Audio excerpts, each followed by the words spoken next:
नहीं थी कि वो कैश दे के घर ले सकें। तो मैं मिनिस्ट्री हाउसिंग को आज ख़ास तौर पे इस चीज़ पे खराज तहसीन पेश करता हूँ कि आज से 12 साल 13 साल पहले के प्रोजेक्ट्स जो रुके हुए थे और जो बिल्कुल बल्कि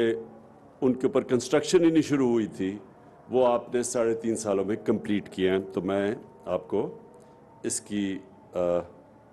अप्रिसिएशन करता हूँ। मैं अभी वो जो आपका I-16 में प्रोजेक्ट है वो देखा है, वहाँ ब्लॉक ऑफ फ्लैट्स हैं, और ये अभी मैंने ऊपर से भी देखा हेलीकॉप्टर से। इसके लिए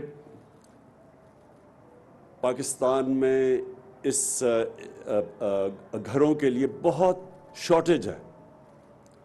और शॉर्टेज की वजह क्या आ रही है कि जो अगर आपके पास कैश है तो आप घर ले सकते हैं। अब तक तो ये हुआ है कि अगर आपके पास कैश नहीं है, आपके पास कोई तरीका नहीं है बैंकों के ज़रिए आप किस्तों के ऊपर घर ले सकें, क्योंकि बैंक्स पाकिस्तान के अंदर आम आदमी के लिए बैंक्स कर्जा ही नहीं देते थे। और उसकी भी एक वजह थी कि एक कानून था जो बड़ी देर 30 सालों से फंसा हुआ था, जिसको फोरक्लोजर लॉ कहते हैं। मतलब ये है कि बैंक्स को सिक्योरिटी नहीं थी कि अगर वो पैसे देंगे तो वो अगर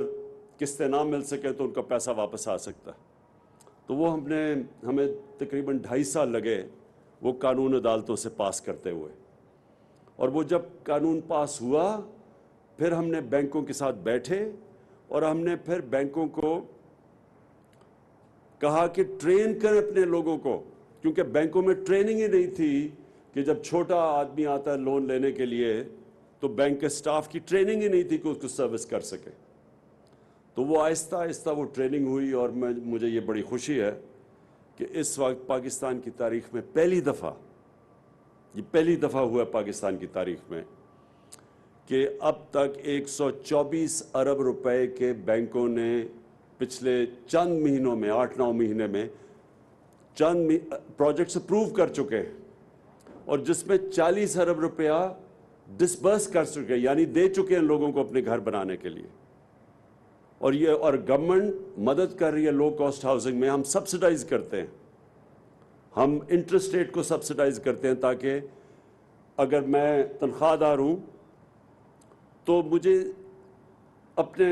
घर के लिए जो मैं किराया देता हूँ उसी को मैं बैंक को किस्तें दे दूँ, तो बजाय कि मैं किराया देता रहूँ मैं किस्तें दे दूँ और घर मेरा हो जाए, यानी अपना घर बन जाए। तो ये पाकिस्तान में कॉन्सेप्ट नहीं था। दुनिया के अंदर जो मॉर्गेज फाइनेंसिंग होती है अमेरिका में, इंग्लैंड में, यूरोप में, वो 80% से भी ऊपर होती है। पाकिस्तान के अंदर 0.2% सिर्फ हाउसिंग फाइनेंसिंग थी। तो बेसिकली इसका मतलब ये है कि हमारे मुल्क के अंदर ये बहुत बड़ा एक अलमिया था कि तनख्वाहदार तबका अपने घर ही नहीं बना सकता था, और बड़ी मुश्किलों का सामना करना पड़ता था।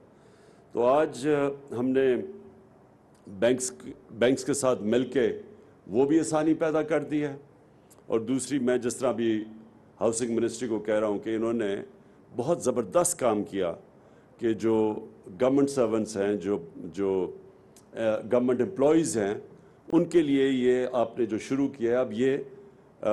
जो आपने कहा कि 88,000 यूनिट्स बन रहे हैं इस वक्त, यानी ये शुरुआत हैं, और 88,000 यूनिट्स जो मैंने डेट्स देखी हैं, कई ज़्यादातर 2022 में कंप्लीट हो रहे हैं,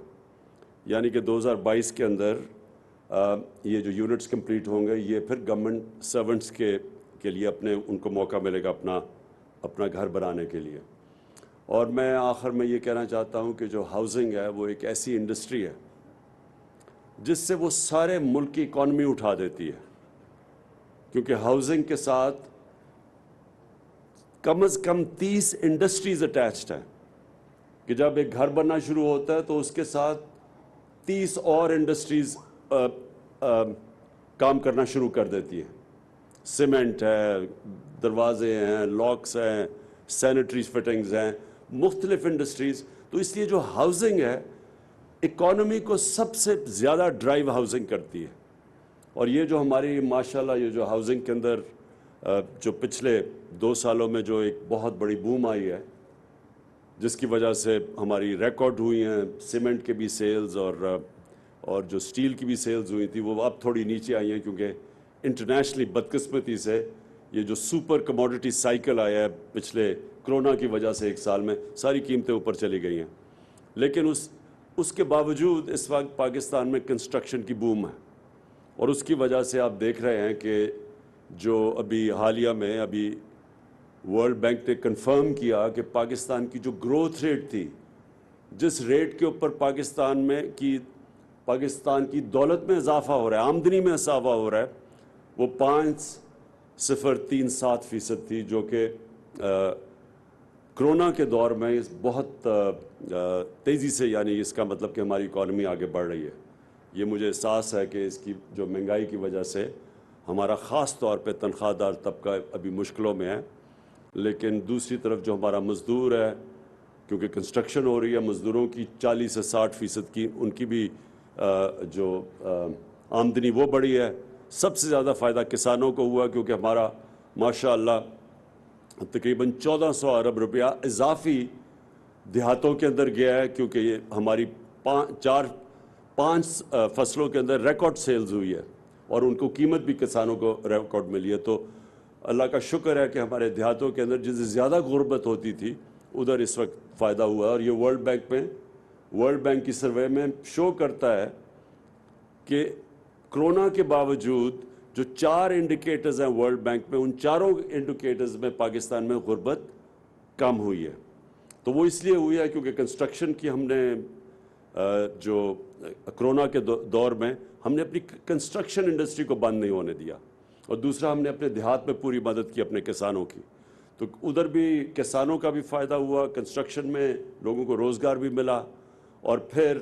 ہماری جو انڈسٹری ہے اس کی ہم نے پوری مدد کی، ایکسپورٹ انڈسٹری کی۔ تو اللہ کا شکر ہے آج ہماری ایکسپورٹس بھی ریکارڈ ہیں، ہمارے جو باہر سے ریمیٹنسز ہیں، ہمارے جو اوورسیز پاکستانیز ہیں وہ بھی ریکارڈ ہیں، ہماری ٹیکس کلیکشن ریکارڈ ہے، اس کا کیونکہ اکانومی اٹھ رہی ہے تو ٹیکس کلیکشن بھی ریکارڈ ہے۔ اور جو آگے پاکستان کا فیوچر ہے انشاءاللہ وہ آپ دیکھیں گے کہ وہ ایک صحیح ڈائریکشن میں چلا گیا، جو کہ بلومبرگ جو ہے وہ ساری دنیا کی اکانومیز کو ان کا جائزہ لیتا ہے، ان کی رپورٹ شائع کرتا ہے۔ تو بلومبرگ کے مطابق پاکستان کی جو اگلے 10 سال ہے وہ اکانومی کی ٹریجیکٹری، یعنی اس کا جو راستہ وہ ٹھیک نکل گیا ہے، اور انشاءاللہ پاکستان کا اس وقت جو معاشی حالات ہے وہ انشاءاللہ بہتر ہوتے جائیں گے۔ میں آخر میں پھر ہاؤسنگ منسٹری کو داد دیتا ہوں کہ یہ اپنے 3 سال کے اندر یہ جو 12 سال کا پروجیکٹ سٹال ہوا تھا یہ کمپلیٹ کیا، لوگ اپنے گھروں میں موو کیے ہیں، اور وہ جو I-11 کے اندر بھی جو میں نے ابھی دیکھے ہیں آپ کے 1500 جو یونٹس آپ نے بنائے ہیں وہ بھی تقریباً کمپلیٹ ہو رہے ہیں۔ لیکن سب سے زیادہ جو آپ نے اس سال میں ٹوٹل یونٹس 88,000 آپ نے کمپلیٹ کرنے ہیں، وہ انشور کرے ہاؤسنگ منسٹری کہ وہ اب ٹائم پہ ہوں، تاکہ لوگ جو اتنی دیر سے انتظار کر رہے ہیں کہ ان کو بھی موقع ملے اپنا گھر، اپنی چھت اپنی ہو، بجائے کہ وہ کرائے کے گھروں میں رہیں۔ تو اس پہ بھی چلے، اور پھر جو مزید آگے پروجیکٹس ہم بنا رہے ہیں، تاکہ میری جو خواب ہے کہ پاکستان میں لوگوں کو آسانی سے اپنا گھر لینے کا ان کو موقع ملے، تو گورنمنٹ ان کی پوری مدد کرے، اور پھر جو ہماری منسٹریز ہیں وہ بھی اپنے جو لوگ کام کر رہے ہیں، جو ان کے لیے کام کرتے ہیں، ان کے لیے آسانی سے ان کی جو قسطیں آسان ہوں، یعنی کہ جو وہ کرائے پہ پیسہ خرچ کرتے ہیں اسی کرائے کو قسطوں میں چلے جائیں، اور پھر وہ جب قسطیں یعنی مورگیج فائنینسنگ جسے کہتے ہیں، اس سے پھر اپنا گھر بھی ان کا اپنا ہو جائے۔ بہت بہت شکریہ۔